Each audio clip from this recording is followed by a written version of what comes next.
Well, Michelle, thank you so much for being here with me on the Entrepreneurial Success Podcast. I'm really excited to have you here. In particular, when you reached out to me and I heard that you wanted to be on a podcast, I thought, this is a lady I need to talk to, because you are going to talk about something that is really important, but not a lot of people think about this when they start their businesses. However, before we get started, why don't I hand over to you so you can introduce yourself and tell us what you do? Sure. So I'm Michelle Seiler Tucker, and I am a mergers and acquisitions master intermediary, senior business analyst, and a bunch of other acronyms behind my name.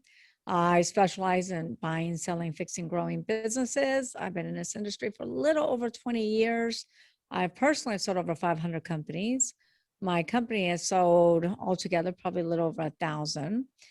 And we have a pretty high closing ratio. And on average, we get our clients 20 to 40% more than what the business appraises for, sometimes even higher than that, because we have probably more buyers in our database than anyone else in the industry. So we can create a bidding war, which again gets a much higher selling price for our clients.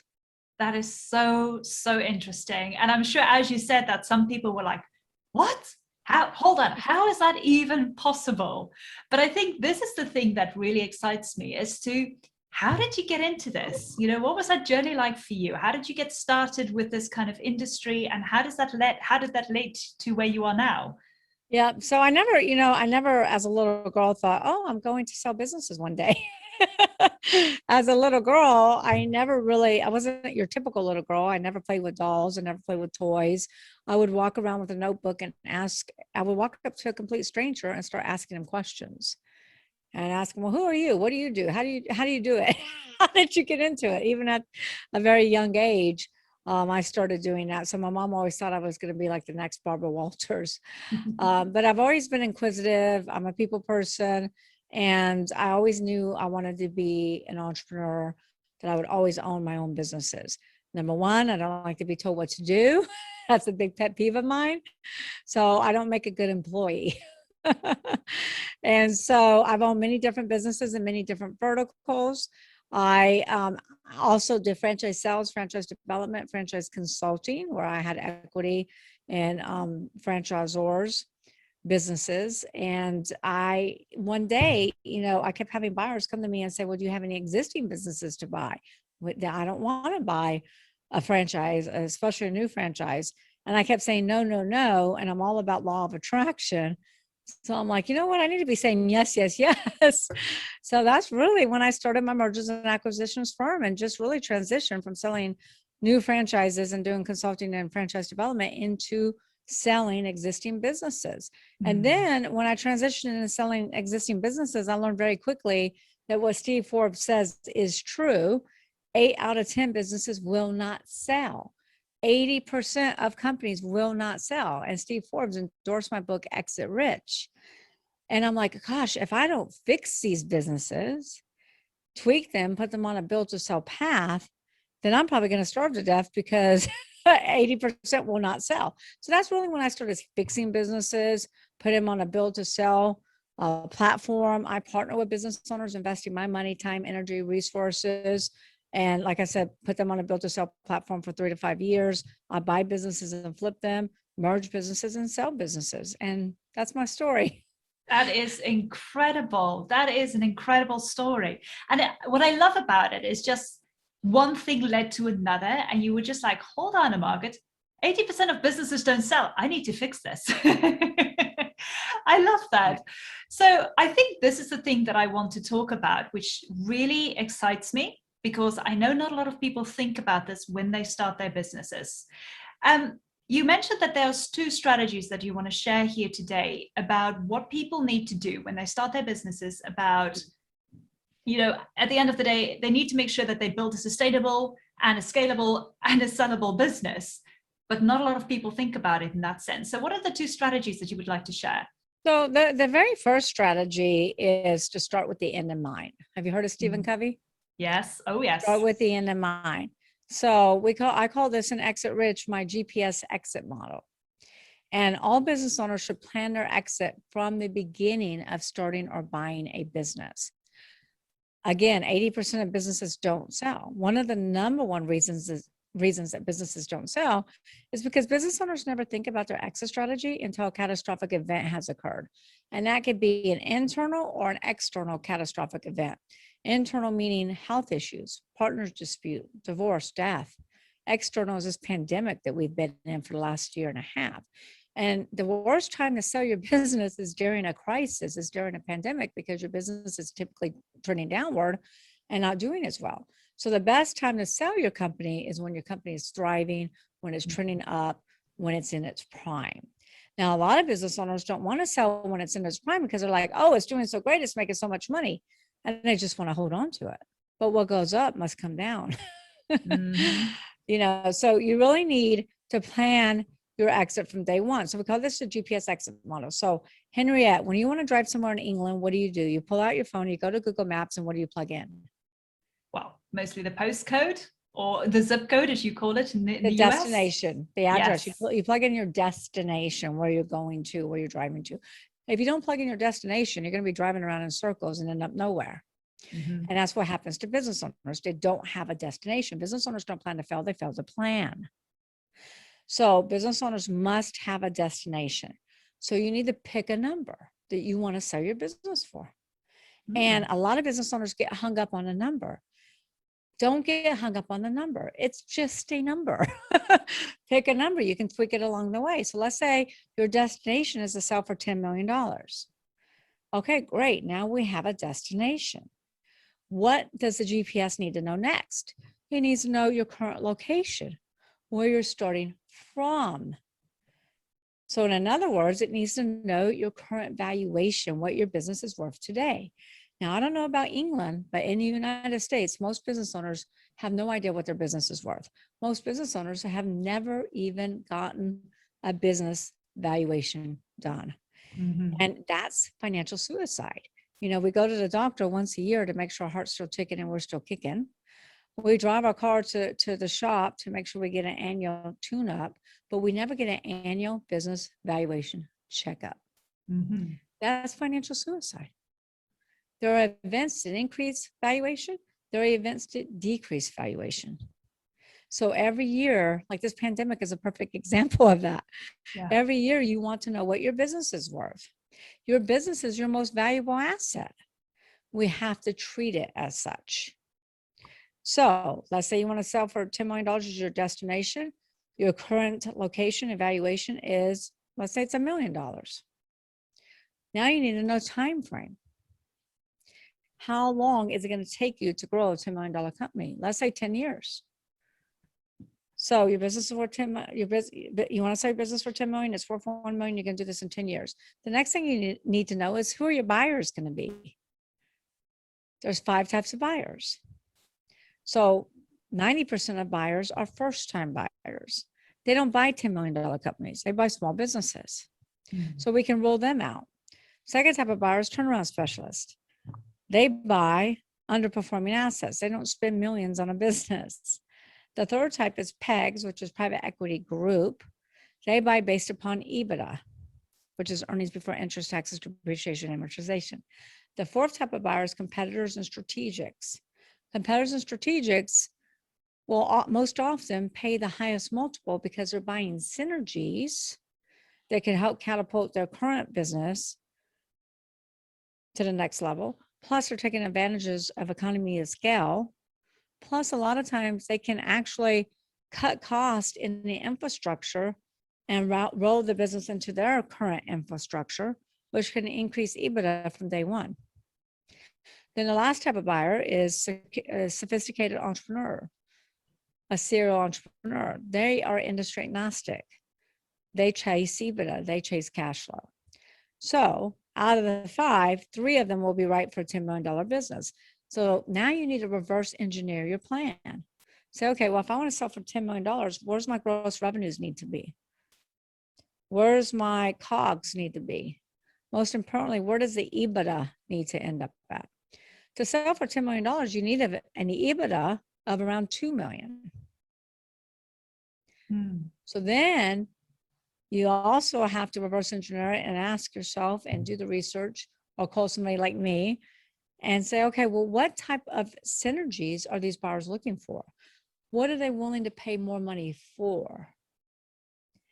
And then you build your business based upon your GPS exit model and the synergies that those three types of buyers are willing to pay top dollar for. Make sense? Yeah. And then the last equation, the last step in this equation is your why. If it was easy to sell a business for $10 million, everyone would be doing it. Everyone would be doing it. Everybody wants to have $10 million or more. So it's not easy. So your why has to be powerful enough to keep you motivated, to keep you in the game, to keep you weathering all the different catastrophic events that come your way and the financial storms that will head your way. Mm-hmm. That's the GPS exit model. Oh, that is crazy. And as you said it, the first thing that came to my mind is like, well, I'm honest here. I didn't have an exit strategy for my business. I've started my business and I love what I'm doing, but I'm an individual businesswoman. I run my business. So yes, what if I do get ill all of a sudden and I can't run my business anymore? I don't have an exit strategy. But just the way you're saying it, I mean, it makes absolute sense. How come no people are not doing this more often about thinking, what is a GPS? What is it that you want to, where is it that you want to go to? What is the goal, because the end in mind? yeah, and you're not unique. I like to say that you are, but you're not. Yeah, over my last 20 years, I've been in this industry. I've never met a business owner that really planned their GPS exit model. Yeah. Now, most business owners get so caught up, so busy in the day to day that they're working in their business, not working on their business. And unfortunately, a lot of business owners have created what I call a glorified job that they go to work at every day versus a business that actually works for them. Yeah. And buyers will not buy a job. Yeah. Buyers want to buy a sustainable, scalable business. Yeah. So now we can take you into building the proper infrastructure for your business. Businesses must run on all six cylinders, what I call all six P's in my book, Exit Rich. And the six P's are the difference between running a sustainable, scalable, profitable business and not. So the first P is people. And like you said, you do everything yourself. Yeah. You are the business. So your business is not sellable. I had a dentist that came to me the other day. It's been in business for 50 years. 3 dental hygienists. They're all his family members. And he wants to sell. He's like, Michelle, I'm burned out. We got to sell. And I'm like, I can sell your business, but you're going to have to stay on for 2 to 3 years. He said, nope, when I leave, my daughters are leaving too. And I'm too burned out. I can't stay. I said, well, then you can't sell your business because when you leave, the patients leave. I had a sweet little old lady call me the other day, wanted to sell her business because her husband dropped dead of a heart attack and left her with a mountain of debt. She knew nothing about the business. But when I started asking her questions, he had no employees. It's a construction company. He only had subcontractors. And guess what? All the data for how he ran his business was in his head. Mm-hmm. Nothing on paper. When he died, the business died. So people is the most important thing. Entrepreneurs have to stop trying to do it all. Entrepreneurs need to focus on their strengths, hire their weaknesses. Mm-hmm. You don't build a business, you build people, and the people build the business.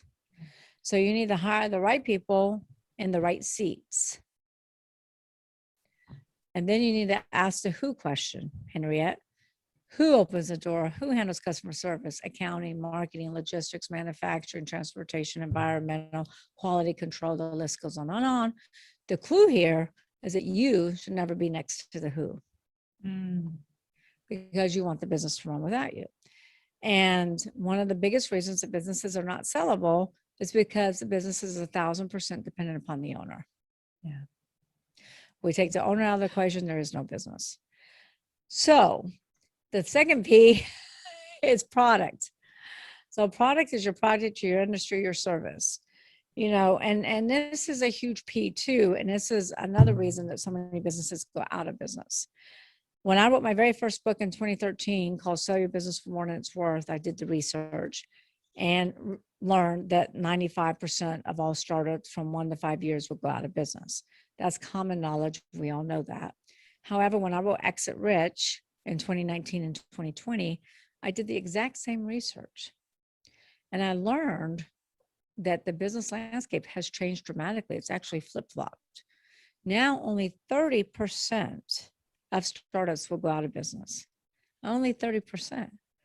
But out of, and this is in the United States, I don't know about England, but out of 27.6 million companies, those businesses that have been in business for 10 years or longer, 70% of them will go out of business. Oh, 70. You hear about the big public companies. Toys R Us in business 75 years goes out of business. Yeah. Kmart, Steinmart, Pier 1 goes out of business. Godiva closes down 1,500 locations. GNC closes down 900 locations. But they're not, what the media doesn't talk about are all the private companies in every street corner in every town in every state across America. These business owners are exiting poor. They are selling for pennies on a dollar, closing their business, or even worse, filing bankruptcy. And the number one reason for that is because they stopped doing what I call AIM. AIM. AIM is always innovate and market. Always innovate and market. So innovation is the key to success. Business owners get complacent and want to keep doing things the way they've always done. Whoever makes it easiest for the consumer to purchase products and services is the company that's going to win. Yeah. Amazon winning because you can practically buy anything you want to on Amazon and have it practically delivered to you in 2 days. So product is your industry or service. You need to ask yourself, is it on the way up or on the way out? Is it dying or thriving? Do you have an Amazon and you're in your prime, which is when you should sell? Or do you have a Blockbuster and you're about to go bust? Yeah. And if you have a Blockbuster and you're about to go bust, it doesn't mean you just go home and pack everything up. That means that you have to ask yourself 3 transformational questions. Number one, you have to ask yourself, Amazon did this back in the 90s. They asked themselves, what business are we in? And Amazon said, we're in the book selling business. We fulfill book orders. So every business owner should pause this right now and ask themselves, what business are they in? Then the second really important question is, what do we do really well? What is our USP, our unique selling proposition? What do we do better than everybody else? And Amazon said we do fulfillment better than everybody else. So the third most obvious question is, what business should we be in? Should we be in? And then you need to pivot. Amazon said we should be in a fulfillment business, fulfilling products for everybody, not just not just authors. Those 3 transformational questions transformed Amazon from a small bookseller company to a multi-billion-dollar worldwide conglomerate that they are today. And so everybody should ask themselves those questions. It's brilliant. I love it. So the next P is process. So processes are kind of like exit strategy. Business owners don't think about them until something bad happens in their business. And they're like, oh, we need a process for that. You really needed a process to avoid that. So processes need to be designed from the beginning of buying or starting your business. They need to be designed with the customer experience in mind. Did you ever watch the movie The Founder, based upon the McDonald's brothers? Yes, okay. That was so good. So the McDonald brothers back in the 50s said, we want to start a fast food restaurant, because they didn't have any fast food restaurants back then. And we want to start a fast food system. We need a process designed around our customer experience. And they said, what do we want our customers to experience? They said, we want our customers to experience great tasting food that's hot and fast, 30 seconds or less. So they went out to the empty tennis courts. They took chalk. They drew all over the place.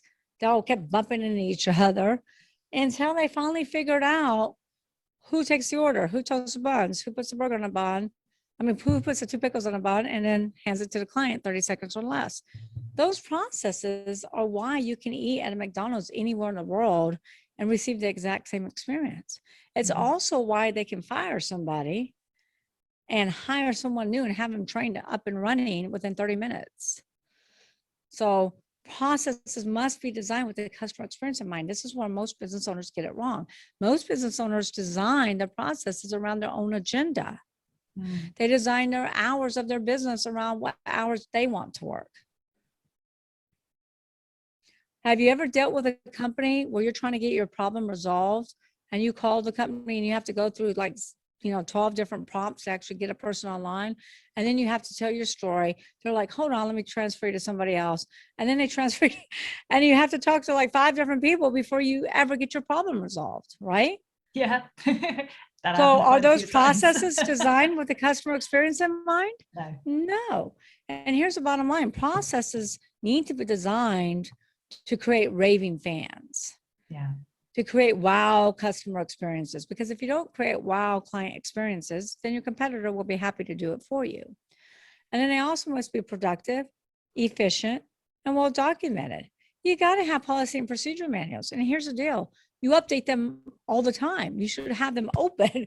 And whenever something new happens, you put a new policy and procedure in there and make sure that you train your staff on such. Same thing with SOP checklist. You need employee handbooks, employee agreements, employee non-competes as well. Yeah. You also need that layer of management. Okay. So any questions so far before I go to the Oh my fourth gosh, I'm just like, woohoo, this is amazing. I mean, it's funny that you mentioned SOPs because I even spoke to somebody today about SOPs and they were like, a what? I was like, SOP, you don't know what an SOP is? And I'm like, never heard of the abbreviation before. And I was like, oh my gosh, that is one thing you need to have in your business. But I mean, that is just one entity. There's, yeah, I honestly, I agree with you. The process is so important. But it comes down to, Processes can make or break your company. yeah, Processes can be the difference of you being profitable or not profitable. Processes can help you increase market share or help you lose market share. yeah, yeah. No, it's brilliant. Okay, so what is the fourth P then? I'm getting really So the excited to fourth go. P is the highest value driver. So businesses in America that have under $1 million in EBITDA again is earnings before interest, taxes, depreciation, amortization. Those businesses in America will typically trade for a multiple of 1 to 3, 3.5, maybe 4 if they have a lot of synergies. They're typically not going to get 5. Businesses that have over $1 million in EBITDA will typically trade 4 or 5 and up, depending upon the proprietary assets. Mhm. So proprietary is your number one multiple driver, your number one value driver. So there's 6 pillars to proprietary. Number 1 is branding. The more well branded your company is, the more I can sell it for, as long as your brand is relevant in the mind of the consumer. Is anybody going to pay any money for Blockbuster? No. The most valuable brand in the world is, do you know? Amazon? No, it's another A. Oh, I can't think of it. Apple. Oh, of course. Yeah. Apple is worth $359 billion. That's just for the brand. That's not taking into consideration the cash flow, the inventory, the assets, the real estate, the receivables, or anything else, just the brand. Also, trademarks are very valuable. Trademarking your company name, trademarking your slogan, your logos, your podcast, your products, but not just get a trademark. You must get a federal trademark in the United States. I'm not sure about England. Yeah. One of the biggest mistakes that business owners make in the United States is they'll go to GoDaddy, they'll plug in different company names that they have an idea for, like, yes, I got this domain. And then they go to their state, register and get a trademark in their state, but then they never check the federal database to make sure that that name is available. And I've seen businesses in business for years that all of a sudden receive a cease and desist letter that they have to stop using that company name. So it's very important to check the federal database and get a federal trademark on your name, your podcast, everything that's unique to you. Yeah. And then the other thing is patents. If you've ever watched Shark Tank, every single shark asks the same question. Do you have a patent on that? Do you have a patent pending? Their offers are typically contingent upon you proving that you have a patent. We sold a company for $18 million. It wasn't making that much, but they had 18 patents. And then contracts, manufacturing contracts, vendor contracts, franchisor, client contracts are the most valuable, especially if they have a subscription model with recurring revenue. However, here's the caveat to contracts. In the United States, most business owners forget to put the 2-sentence transferability clause saying that this contract is transferable upon a new entity. And in the United States, 98% of deals are asset sales and not stock sales. So if the buyer doesn't agree to change to a stock sale and the customers won't sign a consent to transfer, then your deal could fall apart. So you want to make sure you have that transferability language. And then databases are big. Yeah. Facebook paid $19 billion for WhatsApp. And WhatsApp was hemorrhaging. But they had a synergy that Facebook was willing to pay 19 billion for. They had 1 billion users. So Facebook knew they could ROI and they can monetize on the sale of that business. And celebrity endorsements are huge in the US. You know, we have a client that's has their products on Oprah's Favorite Things. We have a client that's got a lot of celebrity endorsements. Strategists and competitors will pay a higher multiple for that because their hope is they can get their products in front of that celebrity. Plus, celebrities can only endorse one vertical at a time. And same thing with radio personalities. Radio personalities are huge too, because if you get a huge radio personality endorsing your skincare line, they cannot take on another skincare line. That is prime real estate. It's very hard to get. Same thing with e-commerce businesses. If you're selling anything on Amazon, Etsy, Wayfair, eBay, and you can get the top 3 for your category, like the top 3 position for manufacturing pillows, sheets, and bedding, you know, that's prime real estate that will drive the value. Make sense? Yeah, absolutely. It's extraordinary because you see all of these things, but you never go like, oh, this is actually something I need to think about doing as well. And I think it's just interesting because we just think it's all the big players out there who's going to do all these things, but it's every single business owner. You've got to Every think single about these business things. owner, and that's why 80% of businesses don't sell, because the business owners are not doing these things. They're not doing hardly any of these things. Yeah. The next P is patrons. So patrons is your customer base. In the United States, the golden rule is that 80% of your revenue comes from 20% of your clients. That's called customer concentration. So a lot of business owners will have, we're selling a company right now, it's got 70% with one client. Buyers are very concerned about that because if they lose that one client, they could practically be out of business. So the goal is to have customer diversification, not customer concentration. And then the last P, the most important P to all of your listeners, is profits.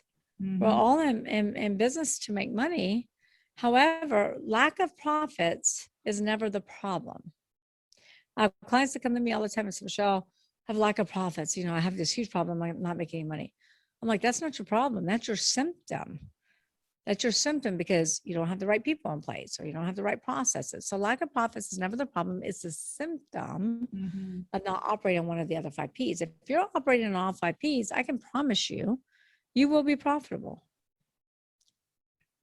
Yeah. My gosh, it's honestly, I just love the way you lay it out because it just makes so much sense. It's common sense, right? It's common sense, but it's something but you don't think of. Common sense is not so common. Yeah, exactly. As you're saying this, I'm just reflecting on my own business going, yeah, oops, think about that. So honestly, I'm just like, oh my gosh, this is just incredible. But I think this is why I love having you here and talking about that, because my audience are all entrepreneurs.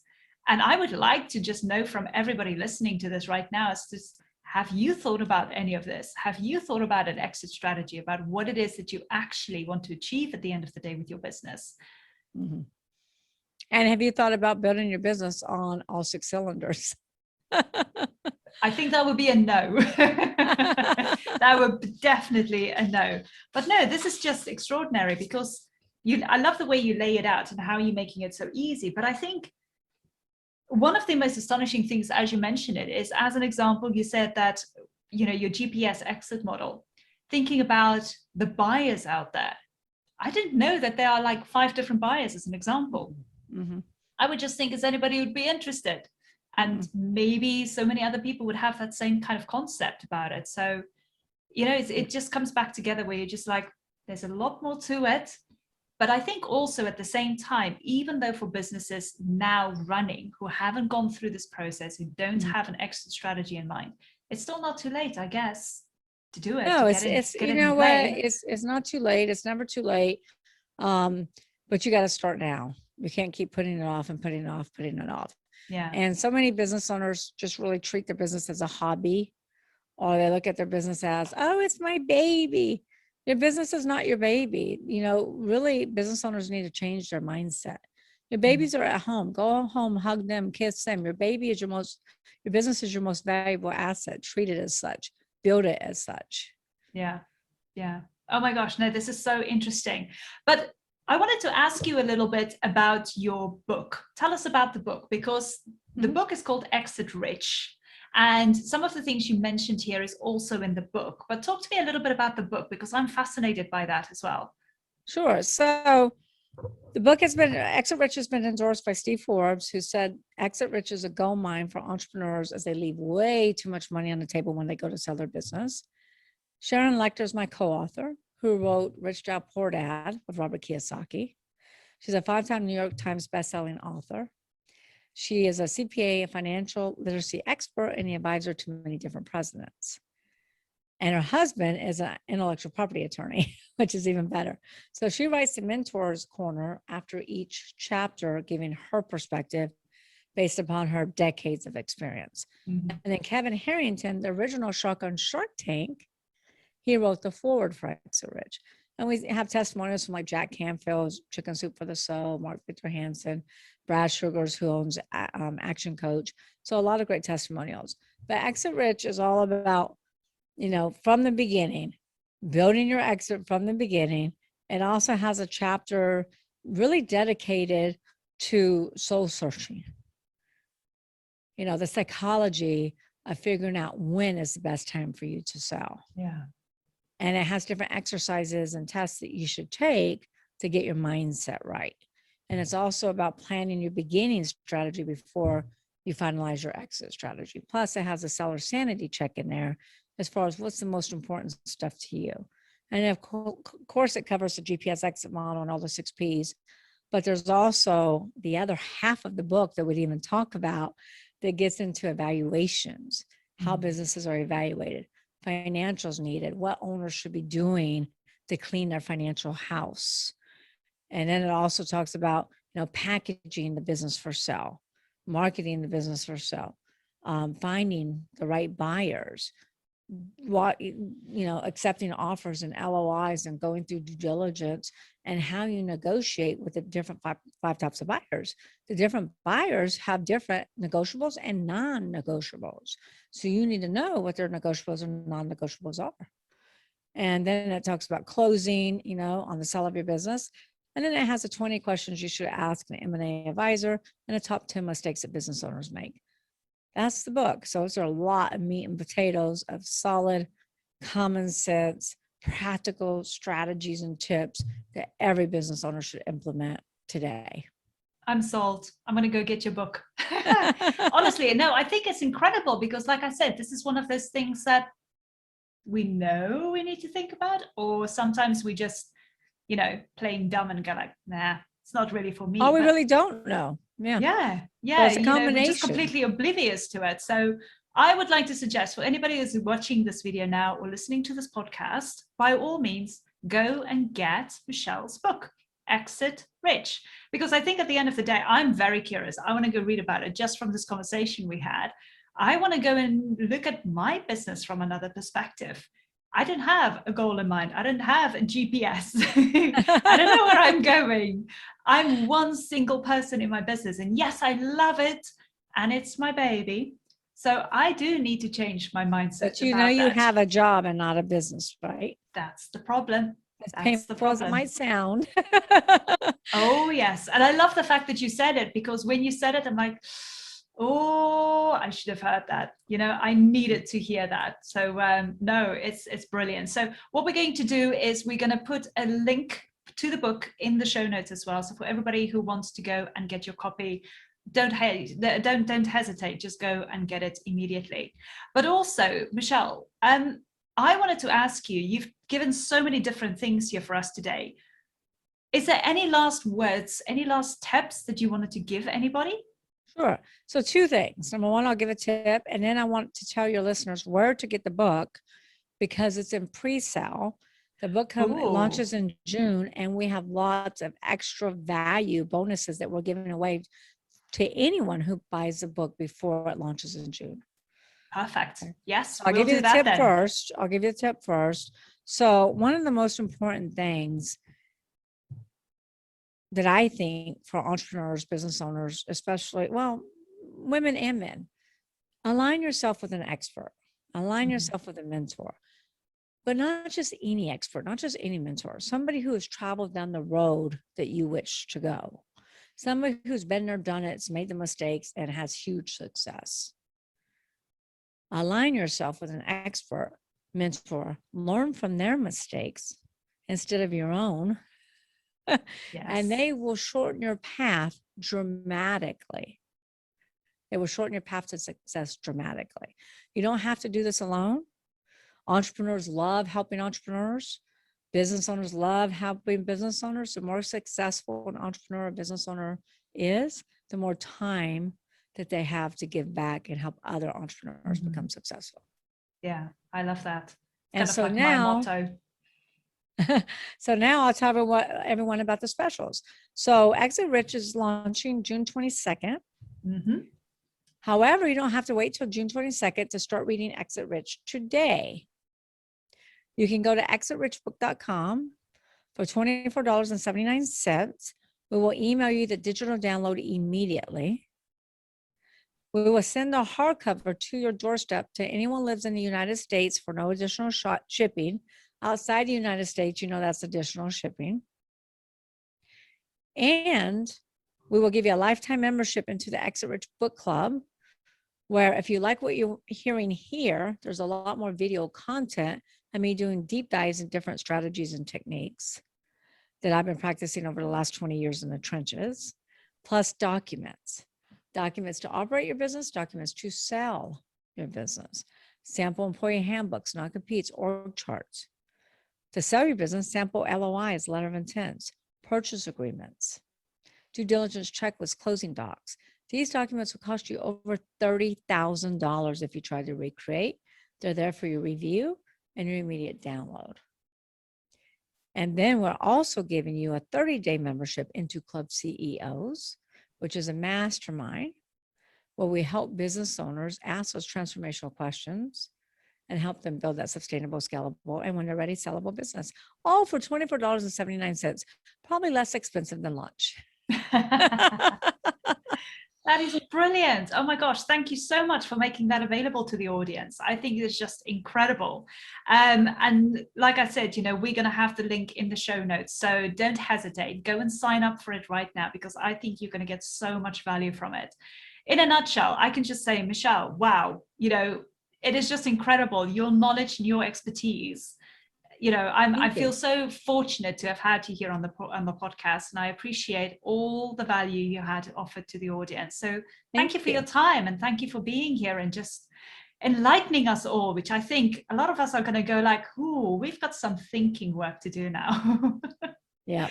Well, you're so welcome. Thank you so much for having me. It was my pleasure to be with you. Yeah, no, absolutely. Thank you so much for your time. I wish you all of the best, and I hope we can be in touch very soon again. Thank you. And I do as well. Take care.